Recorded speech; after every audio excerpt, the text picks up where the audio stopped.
uşaqlar, bugün sizlərlə birlikdə həyəti tanıdıram. Alkış! Bura Lələbil evidir.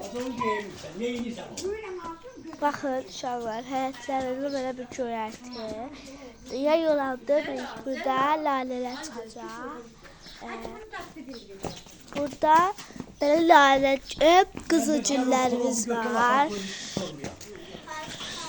Burada böyle bir səviyyəyə oxşayan bir gülümüz var. Burada evimizin qapılarıdır. Böyle evimiz burada. Orada tutacağız. Bakın tam göstereyim sizin için.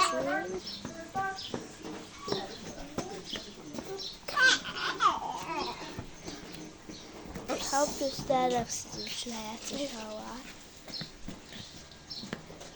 Allah cəzə Bunlar balaca bir almadır. Buralar belə həyatımızın arxası. Həyatımızın arxasıdır.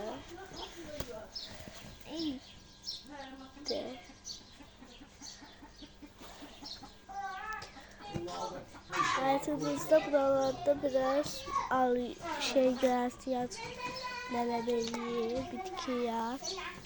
Çok güzel bir evdir. Ve hoşum geldi. Çıkaldı güldü diye size tam gösterebilirim ama çok güzel bir güldü.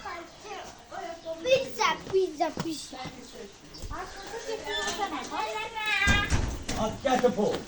Mama.